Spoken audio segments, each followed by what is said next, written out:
Nous sommes le lundi 1er juillet 2019. Bonjour à tous et bienvenue. Tout de suite, les titres de ce journal. 551 168 candidats à l'assaut du certificat d'études primaires et élémentaires en Côte d'Ivoire. Les épreuves écrites du CP 2019 ont commencé aujourd'hui sur l'ensemble du territoire national. Le ministère de l'Éducation nationale, de l'enseignement technique et de la formation professionnelle exhorte à éviter la fraude et la tricherie. À la une également, la cotation du 8e emprunt obligataire de la Caisse régionale de refinancement hypothécaire, emprunt émis en 2 tranches et qui a permis de mobiliser 30,2 milliards de francs CFA recherchés pour le refinancement des concours à l'habitat consentis par les banques actionnaires. Enfin, les résultats définitifs de l'élection présidentielle en Mauritanie seront annoncés aujourd'hui. La République démocratique du Congo a commémoré hier le 59e anniversaire de son accession à l'indépendance. La Côte d'Ivoire, avec à sa tête le président de la République, Alassane Ouattara, a tenu à lui adresser ses plus sincères félicitations. Monsieur le Président et chers frères, la célébration de la fête nationale de votre pays m'offre l'agréable occasion d'adresser à votre Excellence, au nom du peuple et du gouvernement ivoirien, ainsi qu'en mon nom propre, mes vives et chaleureuses félicitations. En cette heureuse circonstance, il me plaît de former mes vœux choisis de santé et de bonheur pour votre Excellence, ainsi que ceux de paix et de prospérité toujours croissante pour le peuple frère du Congo. Je saisis cette opportunité pour vous assurer ma disponibilité à œuvrer de concert avec votre Excellence au raffermissement des liens étroits de fraternité et de coopération qui unissent nos deux pays et nos deux peuples. Haute et fraternelle considération signée Alassane Ouattara, président de la République de Côte d'Ivoire. C'est donc le deuxième examen à grand tirage en Côte d'Ivoire. 551 168 candidats sont concernés par ce certificat d'études primaires et élémentaires 2019. Ils sont répartis dans 2024 centres d'examen sur l'ensemble du territoire national. Didier Nguessan. Groupe scolaire Cocody Sud. Ce centre d'examen accueille 203 candidats repartis dans 8 salles de classe. Ils composent pour l'examen du certificat d'études primaires élémentaires CEP et l'entrée en 6e. Première épreuve, évaluation de test. Je trouve ça pas trop dur. J'espère que je vais avoir mon examen. L'épreuve est très facile, c'est ce que nous avons vu en classe avant de le mettre. Le chef de centre et son équipe sont à la tâche pour que l'examen se déroule dans les meilleures conditions. Et ce matin, nous n'enregistrons pas d'absents. Juste après cette épreuve, ce serait l'épreuve d'éveil au milieu. Après l'éveil au milieu, et on va boucler la mi-journée avec l'orthographe. Et l'après-midi, on se retrouve pour l'épreuve finale qui est les mathématiques. À 500 mètres d'ici, au centre d'examen Cocody Est, l'examinatrice donne les instructions pour bien remplir l'entête des copies. Pour remplir les copies, c'est marqué sur la feuille le nom, le numéro des tables et puis la date de naissance. Voilà, donc on a expliqué aux enfants et tout s'est bien passé. Il ne suffit pas de travailler seulement, mais il faut bien remplir l'entête de sa copie, voilà, pour que tu sois bien identifié. Au total, 551 168 candidats composent pour le CEP sur toute l'étendue du territoire national. Les résultats seront connus le 15 juillet prochain. Les écoliers du cours moyen 2 de l'intérieur du pays sont également très concentrés aujourd'hui. Ils affrontent les épreuves écrites du certificat d'études primaires et élémentaires 2019. Dans la région de Béquet, dans le centre du pays, ils sont plus de 26 000 candidats, dont 450 candidats libres à entrer en lice ce matin. C'est un reportage de Soro Corona de RTI Boaké. Trazier Lou Ange Michel, commerçant de son état, est candidate libre au CEP, certificat d'études primaires et élémentaires. D'abord, c'est de savoir lire pour pouvoir gérer encore mes affaires. Parce que quand tu ne sais pas lire, tu es obligé de prendre quelqu'un d'autre pour pouvoir gérer. Or, quand c'est toi-même, tu sais comment tu fais pour pouvoir t'en sortir. Trazier Lou n'est pas la seule à vouloir ce diplôme pour améliorer la gestion de ses affaires. C'est un technicien de froid. Il n'a pas eu la chance d'aller à l'école comme les autres. Donc il a décidé de faire cours de soir. Dieu merci aujourd'hui. Ils sont entrés à l'entrée en 6e. Dans la région de Gbeke, ils sont plus de 26 000 candidats, dont 450 candidats libres, répartis dans 95 centres, à subir les épreuves écrites du CEP et du concours d'entrée en 6e session 2019. Les autorités ont invité les candidats à s'éloigner de la fraude. Vous savez, vos aînés des candidats de BPC, il y a certains d'entre eux qui ont voulu tricher, mais ils ont été pris. D'autres vont en prison. Donc, n'ayez pas peur, concentrez-vous. On ne peut pas vous donner un sujet en dehors de ce que vous avez appris à l'école. Pour cette session, une innovation majeure à noter. L'anonymat a connu un grand changement et c'est pour cela que cette année, on a insisté pour que les examinateurs appuient les enfants à les faire de bien remplir pour que lors des délibérations, il n'y ait pas d'erreur et qu'on n'attribue pas les notes d'un élève à un autre. Après la première épreuve, les candidats se disent confiants. Le sujet, ça va. On a vu en classe. Le 15 juillet, à la volonté de Dieu, je serai admise en 6e. Dans les centres d'examen sillonnés, des dispositions sécuritaires sont en vigueur pour un meilleur déroulement des épreuves.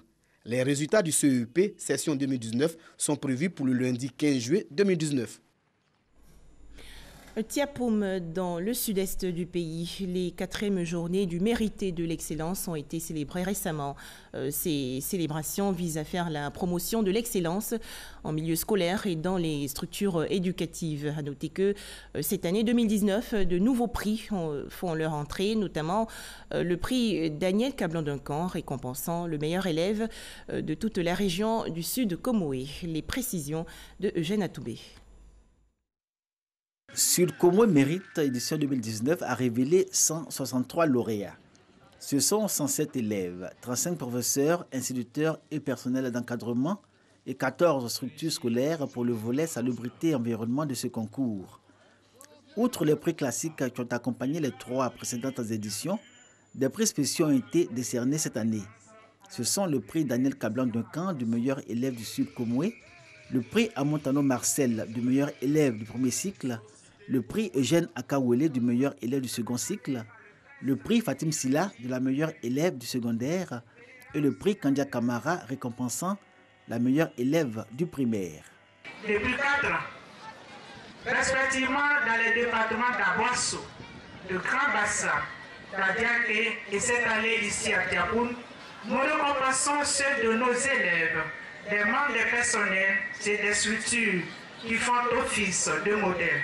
Reconnaissant donc au corps enseignant, mes félicitations à ceux qui méritent donc d'avoir des prix. Sadat Adiesongo, meilleur élève du second cycle et porte-parole des récipiendaires, a exprimé la reconnaissance des lauréats et salué l'institution du concours Sud Comoé Mérite. Le représentant du vice-président de la République, Eno Ephrem, a exhorté les récipiendaires à l'abnégation au travail et faire montre de leur excellence et surtout imiter le modèle d'excellence que représente le vice-président Daniel Cablan-Duncan. Sud Comoé Mérite révèle ce que cette région compte d'excellent dans le domaine de l'éducation-formation. Pour rappel, ce concours, organisé par la direction régionale de l'éducation nationale d'Aboasso, célèbre l'excellence et le mérite dans cette région. Toujours en Côte d'Ivoire, fin des travaux de la concertation nationale sur l'enseignement supérieur et la recherche scientifique. Ces assises visent à trouver des solutions durables aux problèmes de l'enseignement supérieur. À l'issue donc d'une analyse profonde du système d'enseignement supérieur, les participants ont fait des propositions et recommandations. On en parle avec Astou Touré. 3 jours durant, les présidents d'universités publiques, directeurs de grandes écoles et enseignants-chercheurs ont travaillé au sein de différentes commissions afin de redynamiser le secteur de l'enseignement supérieur et de la recherche scientifique. À cette occasion, plusieurs propositions ont été faites. Mettre en place un comité technique en vue de réviser les documents de politique, de plans stratégiques et de recherche 2014-2018 pour la période 2019-2025. Appliquer le plan de Lagos, celui de 1% du PIB. Vulgariser les documents de politique et son plan stratégique auprès de toutes les parties prenantes. Prendre les dispositions pour la mise en œuvre effective du document politique actualisé et de son plan stratégique. L'axe 3 a concerné la structuration et le mode de gouvernance des pôles de compétences et des pôles scientifiques et d'innovation. L'axe 4 s'est orienté sur l'élaboration d'un guide de création des écoles doctorales. Le représentant du ministre a rassuré les enseignants de sa disponibilité à analyser ces recommandations. Il appartient maintenant à Monsieur le ministre de l'Enseignement supérieur et de la Recherche scientifique d'examiner la qualité de vos recommandations au but des lendemains meilleurs. Je vous remercie de votre attention. Les participants saluent l'initiative de la tutelle. Ils souhaitent pour leur part que ces propositions soient prises en compte le plus tôt possible pour un bon fonctionnement de l'enseignement supérieur. Il faut augmenter évidemment le nombre des résidents universitaires, des restos universitaires. Et je pense que ces propositions qui sont déjà dans le programme social du gouvernement pour 2019 seront prises en compte et vont démarrer incessamment. On a travaillé et je pense, comme le chef de l'État a voulu, que les propositions qui ont été faites seront prises en compte et que dans un bref délai, on va connaître un mieux-être pour les étudiants de Côte d'Ivoire. Pendant ces 3 jours de réflexion, ces pionniers du système éducatif ont travaillé sur différentes thématiques relatives au climat social, aux sources de financement de l'enseignement supérieur et de la recherche scientifique. Autre actualité, la Caisse régionale de refinancement hypothécaire a procédé il y a quelques jours à la cotation de 2 emprunts obligataires d'un montant de 30,2 milliards de francs CFA à des taux d'intérêt de 5,95% et 6,05%. C'était lors d'une cérémonie de cotation au siège de la Bourse régionale des valeurs mobilières dans la commune du Plateau. Les explications dans ce reportage de Francis Boiffaut. 8e cotation de la Caisse régionale de refinancement hypothécaire, CRH-UMOA, à la Bourse régionale des valeurs mobilières, BRVM. 30,2 milliards de francs CFA disponibles sur le marché pour 2 emprunts obligataires. CRH-UMOA, 5,95% 2018-2030 et CRH-UMOA, 6,05% 2018-2033, donc 15 ans de maturité. Une première sur le marché financier régional. C'était pour nous de tester une maturité plus longue afin de mobiliser des ressources plus longues aux banques actionnaires de la CRH-UMOA pour qu'ils, à leur tour, accorder des prêts immobiliers aux populations avec un taux abordable aussi et sur une longue maturité. De juillet 2012 à janvier 2019, la CRH-UMOA a mobilisé 162,3 milliards de francs CFA pour refinancer les prêts à l'habitat avec des facilités conformément aux exigences de l'Union. Nous mettons des ressources concessionnelles à la disposition des banques. C'est à des taux de 4% à 4,5% sur des durées de 10 ans à 15 ans, avec l'obligation pour la banque de ne pas dépasser un taux maximum 6% à 10 ans, 6,5% à 15 ans. Et nous encourageons les banques qui ne sont pas encore actionnaires de la CRH-UMOA à y venir. Le directeur général de la BRVM invite les opérateurs économiques à saisir les opportunités qu'offre le marché financier régional pour épargner et développer leurs activités à travers les emprunts obligataires sur de longues périodes. Les élus locaux et gouverneurs de districts outillés sur la gestion optimale des finances locales. Cette session de formation s'est déroulée récemment dans la commune de Cocody. Elle devrait permettre une exécution transparente des fonds alloués pour l'amélioration des conditions de vie des populations. Marine Cognan. Ce jeudi, les élus locaux étaient réunis pour se former sur la gestion des finances locales. La rencontre a été initiée par le Trésor public de Côte d'Ivoire. Il s'agit de sensibiliser les gouverneurs de district, les présidents des conseils régionaux et les maires sur les règles de gestion des collectivités territoriales, d'une façon particulière sur les procédures d'exécution des budgets qui leur sont alloués.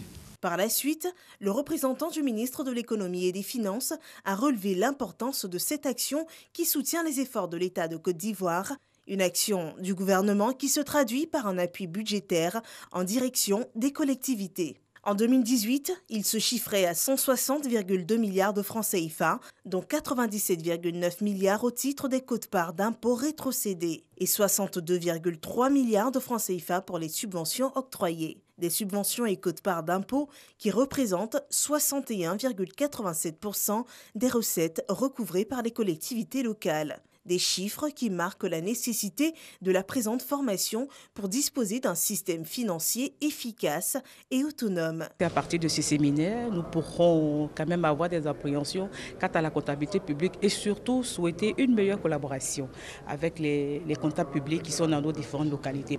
Le Trésor public envisage très prochainement des campagnes de formation éclatées dédiées cette fois aux collaborateurs des ordonnateurs des collectivités décentralisées. Un groupement d'intérêt économique pour professionnaliser les opérations d'exportation de l'EVA. Ce GIE est une initiative des exportateurs de caoutchouc naturel de Côte d'Ivoire. Il a été créé le 21 juin dernier au cours d'une assemblée générale dans la commune de Cocody. Les précisions de Jean-Jacques Kwame-Ala. 16 voix contre 7 pour son concurrent, Alain Anazé, directeur commercial dans une société de produits agricoles, a été élu administrateur général du groupement d'intérêt économique GIE, du groupement professionnel des exportateurs de caoutchouc naturel de Côte d'Ivoire. La filière, depuis 2018, connaît des difficultés liées au manque d'armateurs pour le transport des fonds des tasses d'EVA et la mévente du produit. Alain Anazé, élu pour 2 ans à la tête du groupement, a pour mission de mieux coordonner les opérations logistiques afin de faciliter l'exportation des fonds des tasses d'EVA. Et pour réussir cette mission, il compte associer tous les acteurs de la filière. Le problème qui se posait, c'était les coulures. Nous avons réfléchi. Nous avons approché les entreprises qui fabriquent les bâches. Nous avons approché les armateurs qui nous ont donné les directives à suivre. Ensemble avec le conseil EVA palmier à huile, nous allons implémenter ces directives et pouvoir recommencer. Le directeur général du conseil EVA et palmier à huile a indiqué qu'il fonde beaucoup d'espoir au groupement d'intérêt économique GIE. Pour lui, la solution définitive pour une bonne rémunération des exportateurs d'EVA passe par la transformation sur place du produit. Accéder aujourd'hui à du fret pour exporter le fond de tasse, c'est tout un défi. Et même quand vous avez des réservations de fret, parfois on vous dit c'est le prochain bateau. Après au prochain bateau, ce n'est pas celui-là, on dit c'est le suivant. Mais on ne peut pas développer une activité économique dans cette incertitude. L'exportation du fonds de tasse, c'est une mesure transitoire pour régler une situation d'urgence. Et c'est pour cela que j'en profitais pour inviter les exportateurs d'aujourd'hui à devenir les industriels de demain. En 2018, la Côte d'Ivoire a exporté 624 000 tonnes de caoutchouc sec. À cela, il faut ajouter 350 000 tonnes de caoutchouc humide ou fond des tasses d'EVA autorisés par le gouvernement.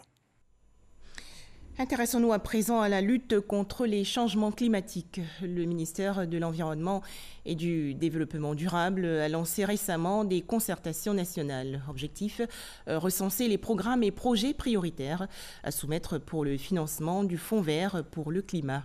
Astou Touré. À la COP21 à Paris, la Côte d'Ivoire s'est engagée à réduire de 28% ses gaz à effet de serre d'ici à 2030. Pour y parvenir, le pays a mis sur place une série d'actions prioritaires.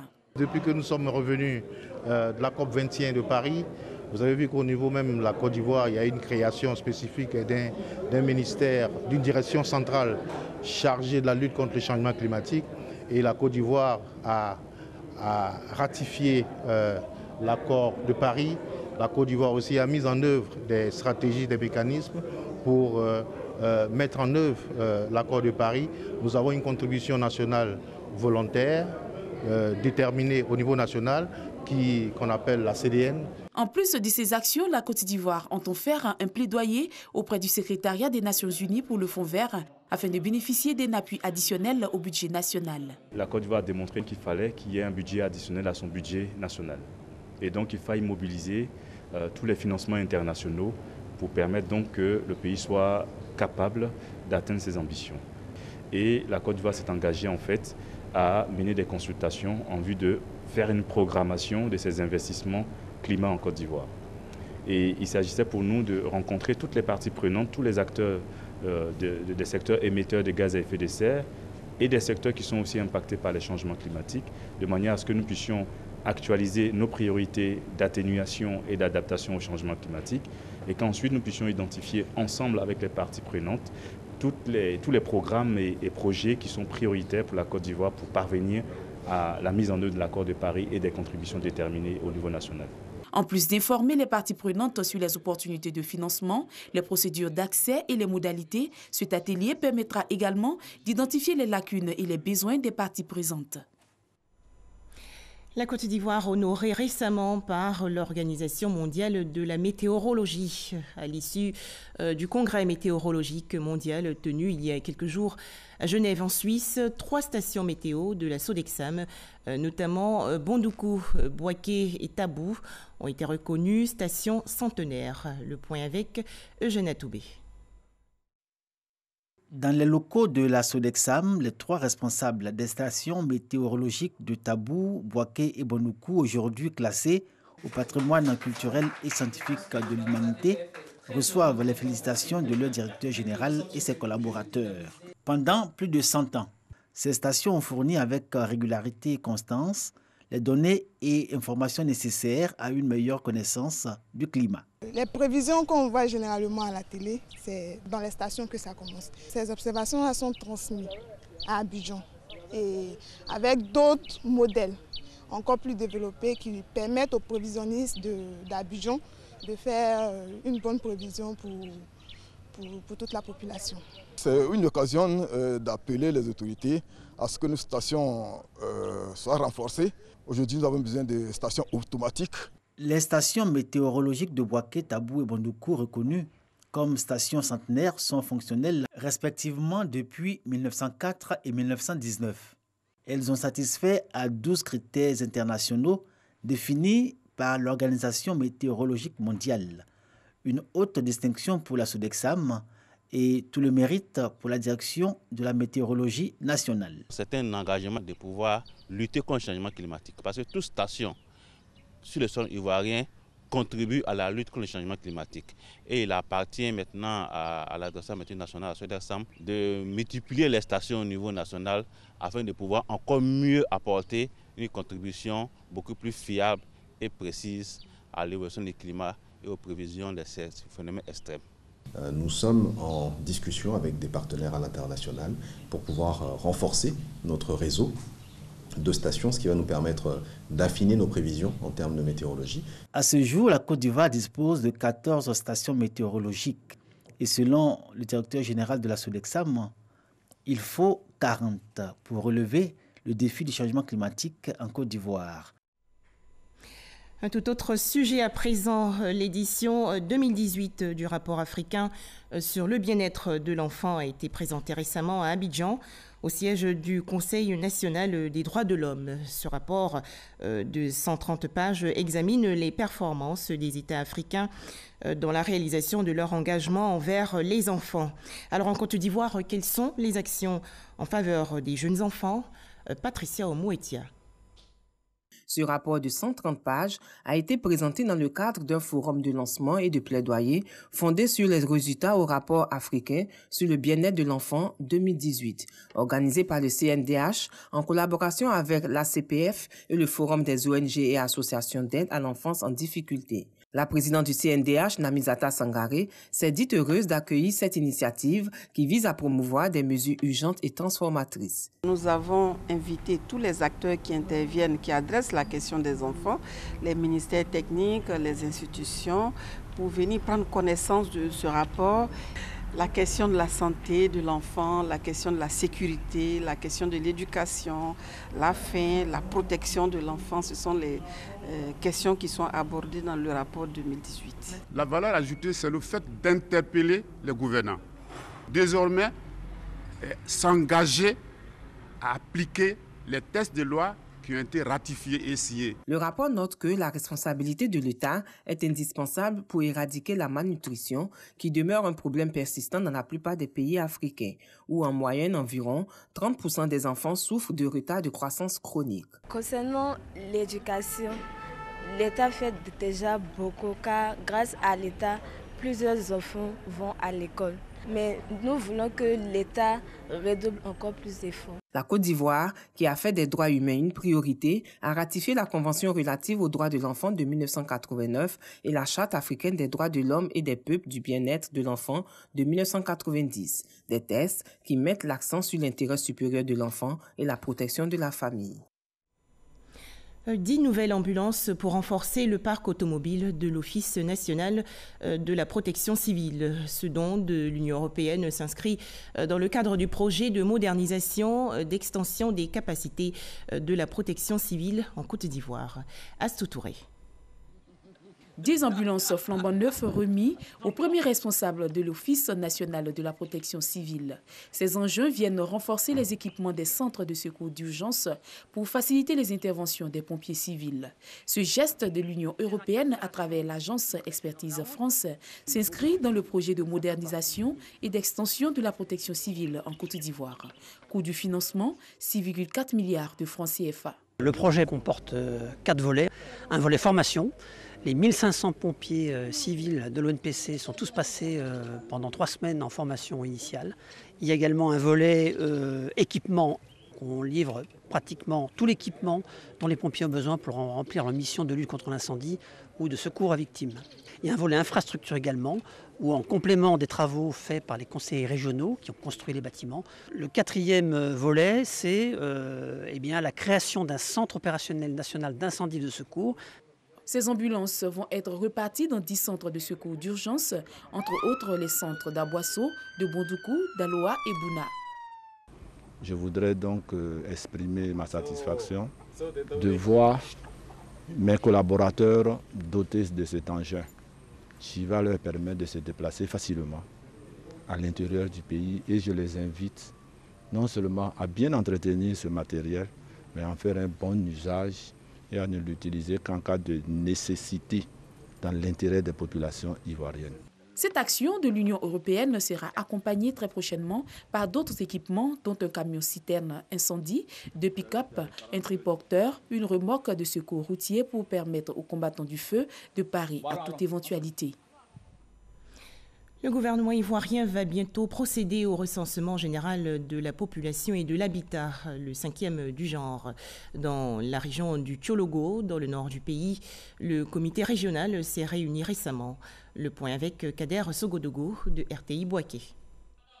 Le comité régional du Tchologo pour le recensement de la population 2019 lance officiellement ses activités à travers une rencontre avec les autorités préfectorales, administratives, les élus, les guides religieux, les chefs traditionnels, les chefs de communauté, les ONG et les différents leaders. Il s'agit d'expliquer les enjeux du recensement de la population à venir. Une meilleure prise en compte des besoins de développement en Côte d'Ivoire.